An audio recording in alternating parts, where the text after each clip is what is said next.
Estás viendo Canal América, televisión dominicana para el mundo.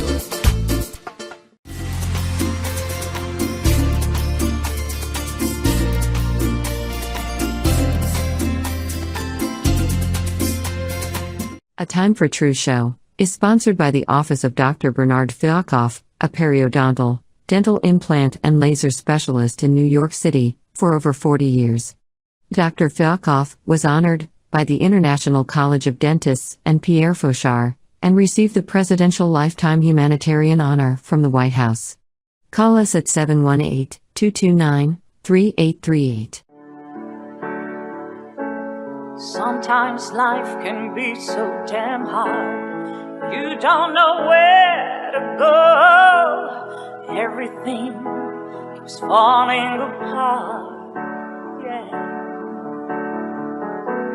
You try to do your best, but only God knows that you've given everything you've got, but the world takes you down. You just keep moving on. Let your fears. Welcome to a Time for Truth show. It's a pleasure to be back with you again tonight. We have a special show for you. Going to make you laugh, going to have fun. I'm your host, Dr. Bernard Fialkoff. And you know, this world is very advanced technologically.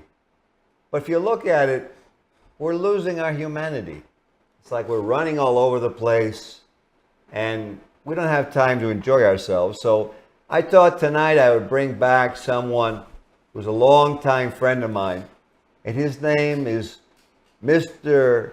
Salvatore Rinella. Sal Rinella, you know, and he and I know each other many, many years. And Buddha, you know what? Let's put the pictures up on the screen so that the viewers can start getting a glimpse before you bring him up live. And, you know, he grew up on the streets of Corona, Queens. And he's gone to the world of independent film. He's got a great film to be coming out soon. I know it's going to be a blockbuster. And, you know, he's always been a dreamer, great storyteller, humanitarian, performer. And, you know, he turns imagination into reality. And his lifelong passion really has been helping his community through the arts, through comedy. And, you know, it fuels what drives his very existence. And as an actor, a producer, an artist, he had done originally 13 HSN commercials. He's going on to do other commercials for other entities. And he's known for his work in Good Friday, Austin's Angels, For the Love of Pizza, and Agatha's Story, and has spent years bringing unforgettable characters to life on the screen. In fact, during the filming of Crayhole Boys, Sal also served not only as the actor, but as the assistant director. And for his role, in his spare time, he got 2 Russian tutors to capture the perfect Russian accent. And as a humanitarian, on top of all this, he goes out and he works with drug education activities, with way to happiness and integrity activities, with human rights. And, you know, he just goes on and on. He's like the ever-ready, you know, Energizer bunny. He's inspired by classic films. Obviously, he's fueled by determination, and he's driven by his love, not only of his craft, really, but of life. And his journey is a testament to perseverance, creativity, and the belief that passion opens up doors. And today, we're going to celebrate this man whose impact reaches far beyond the screen. And Buddha, let's bring him up live and let's introduce Sal Rinella to a Time for Truth show. Ben Fialkoff, thank you so much. First of all, I want to give you these. I created this music. There's no singing on it. It's instrumental. Okay. When I lived in Clearwater, inspiration from the sea, the ocean or the beach. and it's something you could play at home, one for your home and one for your office. Thank you so much. And the interesting thing is, your daughter is in Austin's Angels. It's going to get re-edited soon and re-released. It had a little release, but not much. Okay. But thank you for having me. I'm so excited, Ben. You don't know. I've been hiding from seeing you. It's great. Well, I'm glad we got together here because yeah, it's you have a lifelong passion for entertainment. First, let's start at the beginning. Yes. You know, and we can't cover everything you and I have done in a few shows, so No. we'll go take our time. So, first thing I was going to ask you is, let's start at the beginning. Corona, Queens. This is like a movie. We're going to fade in. Yes. Go ahead. Oh, that's so interesting. You know, what happens is, I think it was the right time and place where it was a little Italy of Queens for a while, and it started to evolve into different nationalities. You also had the World's Fair, right? Oh, you had the World's Fair, and you had a few things going on where I got to see Abbott and Costello and also these other characters. I think what happened is TV at that time didn't have the budgets they have now. There was only a couple of channels. And so they played Charlie Chaplin, Laurel and Hardy, Marx Brothers. You get it? Abbott and Costello. So I learned from them. The good news, I think I'm as funny as them. Bad news, I think I dance like some of them. But yeah, it started in Corona. A lot of inspiration from what you had at that moment in time. And it had only been replicated that moment in time. Yeah, you know, it's very interesting because you're right. That area was very Italian. And I don't know, I think the world has lost something because that vibe or culture that you felt in each area. Yes. That had each nationality, and it was great. It was like some community family that you felt. And yes, Corona had a lot of great Italian restaurants. Everything was Italian. I mean, you still have Parkside. You had Corona Pizza. Unfortunately, John sold it. That was a good place to go.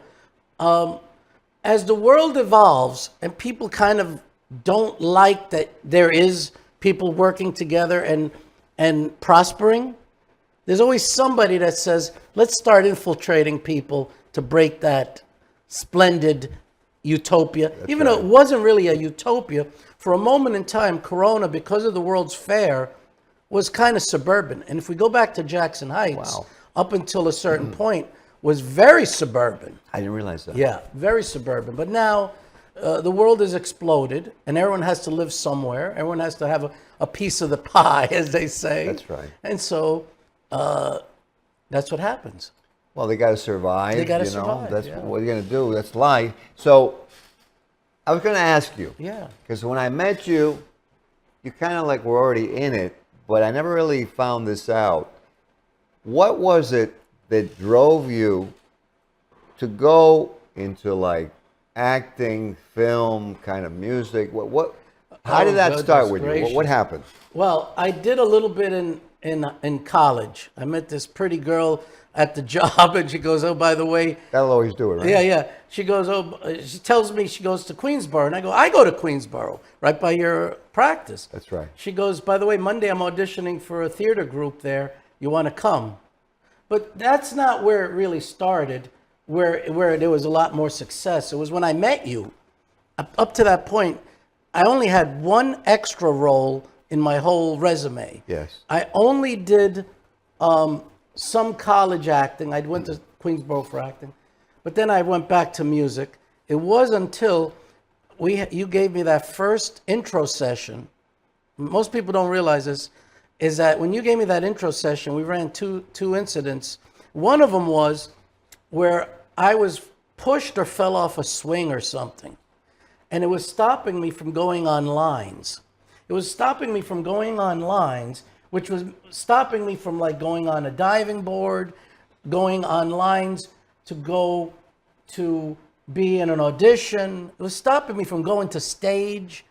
And then the other incident was stopping me from going near the stage. You helped me get rid of those. So that first week, I actually went out and went for an audition, and I got hired to be in a dinner theater. Actually, right around the time I met you, I actually started doing dinner theater, acting, and doing some extra work. I never realized this. Yeah, it was like, Well, to tell our viewers, so you know, so what Sal's talking about, he and I are both Scientologists, which probably you've known from watching the show. And today's show is just going to be about other topics, but just so at least you understand, because you can get so much out of it, he and I both know this, is this guy Hubbard developed this knowing how to know, which is what Scientology means. And with it, you can get rid of things that are stopping you, bothering you, and move forward in life. But that's going to be another show he and I are going to go into. Right now, Yes.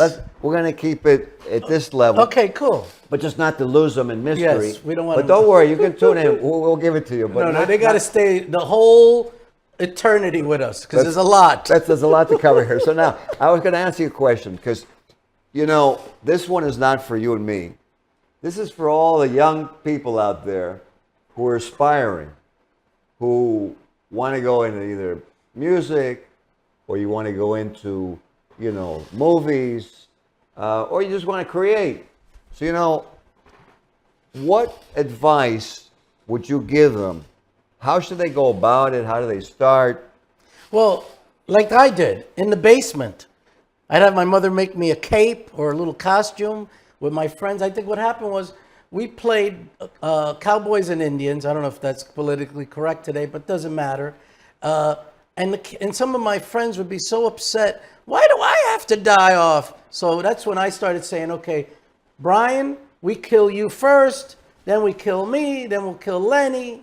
And then what happened is you have to kind of work with it a little bit, or pick up the newspaper headline and recite it into the mirror. You have to create from somewhere. A little practice. A little practice. Okay. Or come to a workshop. People are afraid to go to workshops, but go to one workshop every once in a while and work on your craft. Expose yourself to other people. Yes, in the same crowd. that helps. Yeah. It makes sense because you gain so much when you meet other people. Yes. And you find out you're not the only, the one who's suffering or going through barriers or whatever, right? So, like I said, I joined 2 dinner theaters. One where we were playing in front of 350 people. The other one was smaller. We were going out to the North Fork in the Hampton. Not Montauk. And then what happened is, after that, which one was it? There was another one. Anyway, so you just start working and creating on different things, which is amazing. You have to just keep going and practicing and getting with people, because then you'll start figuring out where you belong. So it's interesting. So part of it is just doing it. Doing it. But if people are afraid to start, so just get a friend, get a little script or create a little script. Right. Or your camera and start going, hey, I'm Joey or Billy, something like that. And just play act it in your house or whatever. Just keep going over and over again, that's all. Is that what you did at the beginning? I did, yeah. Oh, you did? Yeah. Who was your mother, the audience, your father? Yeah, my mother, the audience. She'd be happy. My father was like, what the hell is this guy doing? Monkey time. Like I'd go after we'd eat, and then I go in the closet. Well, they're still eating. Yes. Go in the closet, put on a hat, get the cane. I'd be a different character. And then I'd go back in the closet. And your father thought you were nuts. He right? thought I was nuts because it's not it's not straight. It wasn't the Italian thing No, to do. no, not the Italian thing to do. But that's what I did, if you can imagine. The dinner theater was great because you're working in a 360 degree. You're actually working and you're acting with the people. Oh, it's like the Westbury Music Fair. You're right in the center, you mean? Well, we would do, it was a wedding show. It was called The Godfather's Mashugana Wedding. Okay. Italian girl marries a Jewish guy. Oh, it's like Tony and Tina's Same wedding. thing. That's where they got it from. Okay. And then you're dealing with all the people, and that's the best because you're not 2-dimensional. Right. You're 3-dimensional. Live. Because when you go in the bathroom talking to the guests, you still have to be that character. When you get up and you go around the room, hey, which side of the family are you on? Right. You have to be in character the whole time. That's right. It's pretty cool. Nice. Well, it's amazing. Oh, and then also, I forgot to tell you this, that when you sent me to Long Island, right, to do some studying, I ended up being in a community show of cabaret. And that actually, and that's only within the first few months that I met you. I did like the Howard Stern movie, Copland, and Cabaret, Godfather's Meshuggah Wedding, and Prelude to a Kiss, all in those few months. So the training was like nonstop. Wow. And then some time after that, I got hired to be in Richard III for a month to play a nobleman. Yes. And a month of being in Richard III at the famous Gene Frankel Theater in the city, that's like going to college for a few years. You're like getting polished. Nice. Yeah. So now, you know what? So the people out there are going to watch this and say, okay, but you know, that sounds good, but... Maybe too good, right? Yeah, How I mean, do come I- on. This seems like a dream. And, you know, we're in New York, and come on, Doc and Sal. Be real here. So I was going to ask you, what are the barriers and what are the pitfalls that definitely exist in that field that you're in that they can expect, and how would you say to deal with it? Go ahead. Oh gosh, Ben, you just hit the $1 million question. First of all, you're going to hear on a daily basis, you're too fat, you're too old, you're too short, you're too slow, you're too fast, you're too ethnic, you're too this, you're too that. So the best thing to do is just get your phone, get two friends like what we're doing here, and create something. Even though this is an established show. But I would just say practice in your living room like we would do as kids with a hairbrush and a tennis racket and make believe we were Elvis or Kiss or the Beatles or the Monkees or whatever the heck we were imitating when we were kids. Or the Banana Splits. Absolutely. And you know what? It's very interesting. Yes. Because I know you're doing so much in your own craft, yet you make time for this humanitarian activity for the community. So it's actually two questions. This is not one. First is why you do it and how you find the time. But the second one is, how do you feel that giving back gives back to you?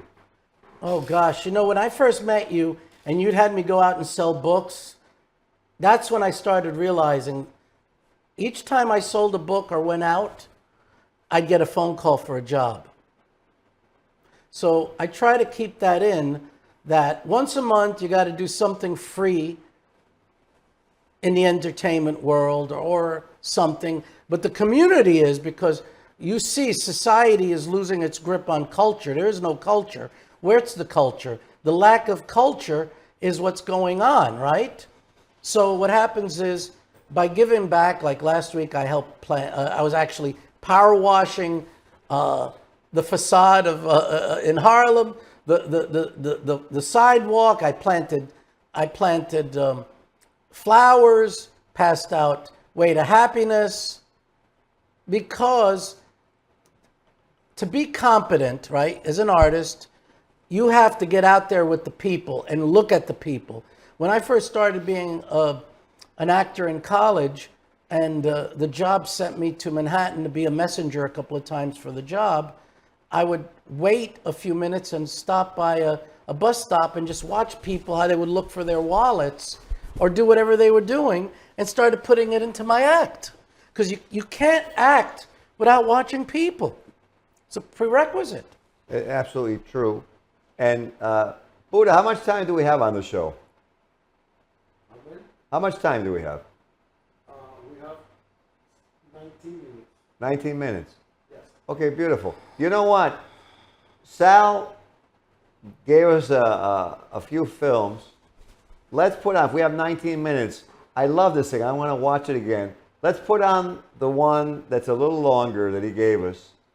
Let's put that on so the viewers can see what he does. And, when I watched it, I go, it's very interesting. I feel like I'm actually in that neighborhood.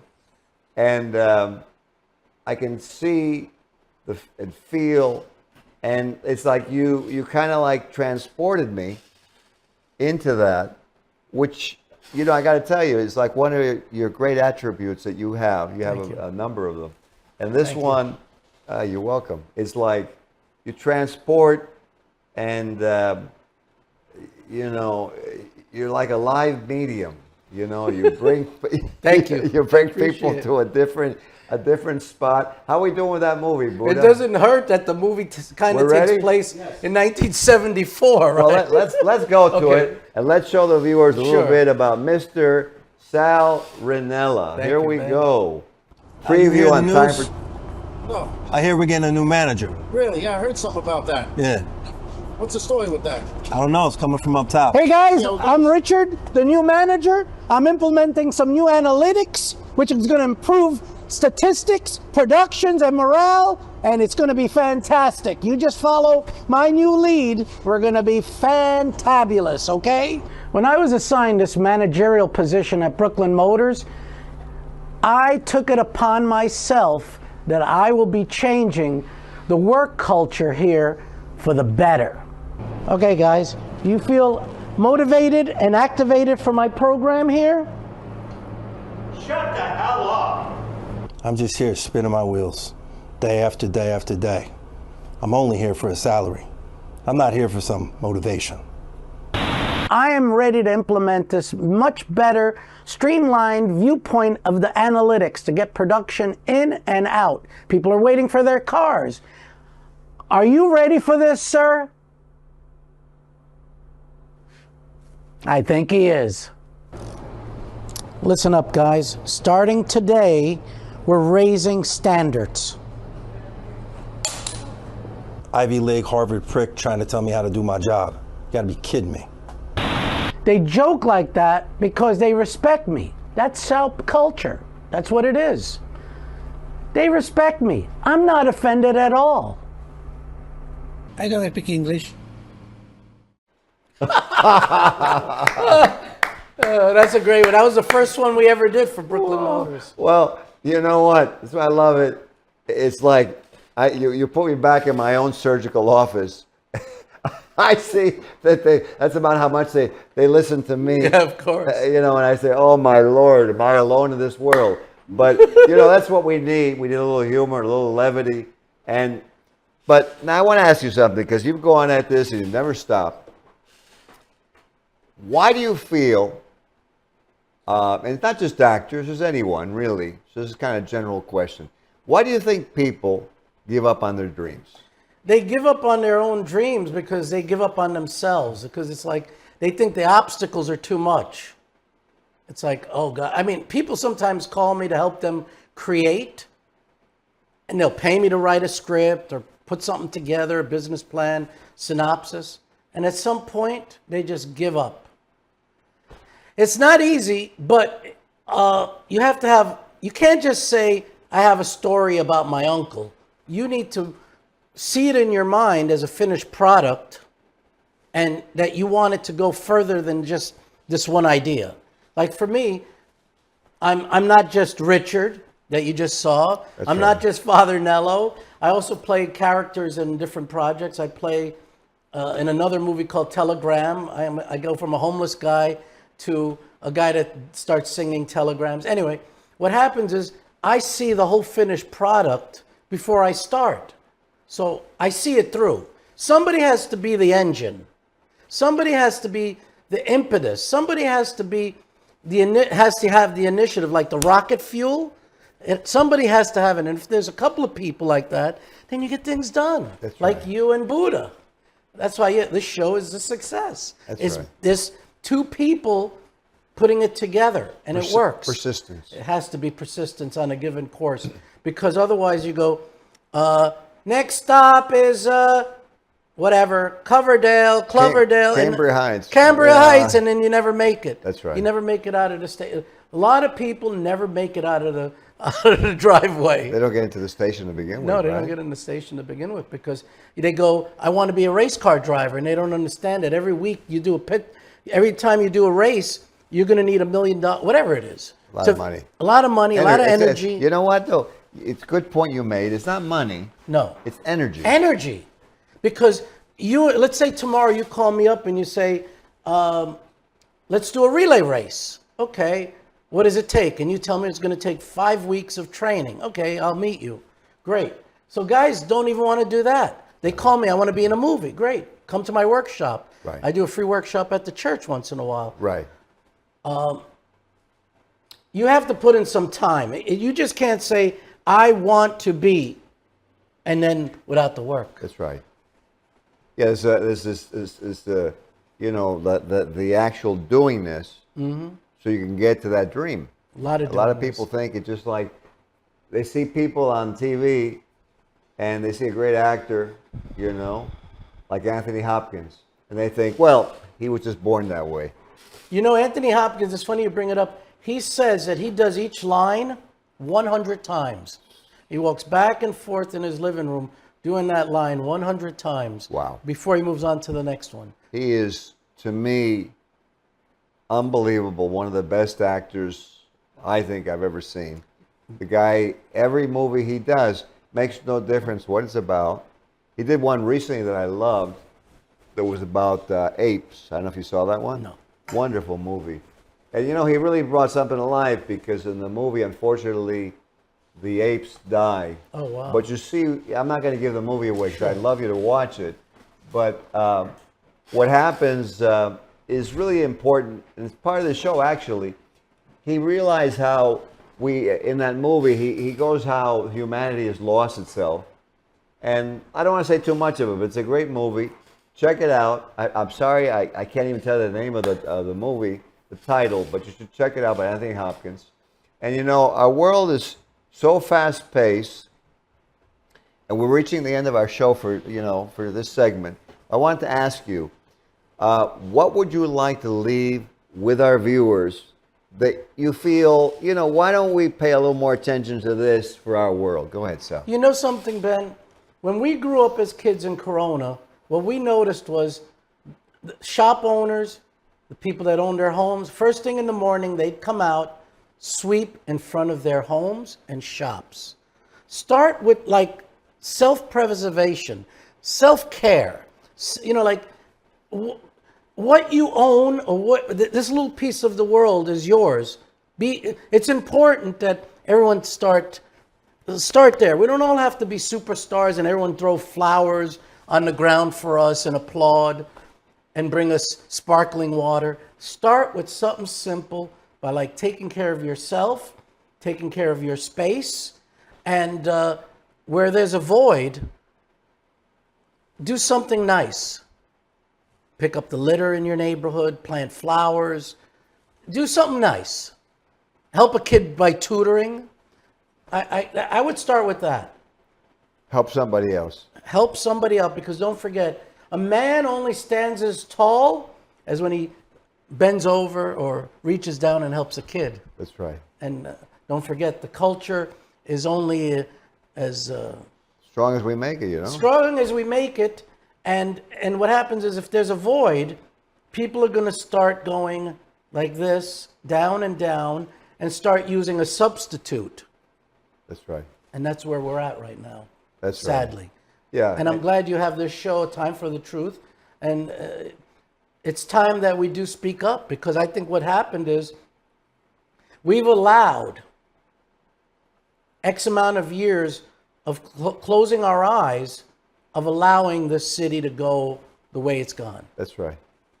Yes, we have to take responsibility. Well, Mr. Sal Rinella, you know, as always, it's a pleasure to be with you. Thank you, Ben. Yeah, and I know our viewers have had a great time. And don't worry, I told him he couldn't get out of this so easily.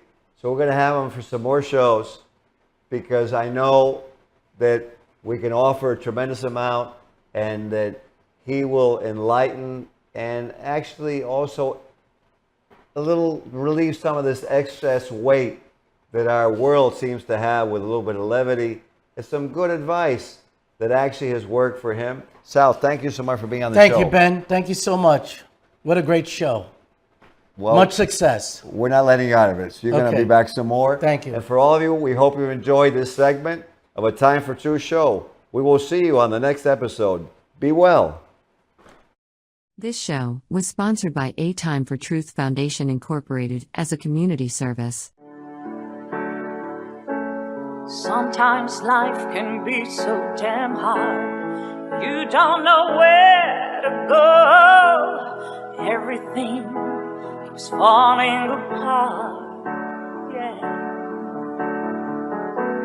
You try to do your best, but only God knows that you've given everything you've got. But the world takes you down.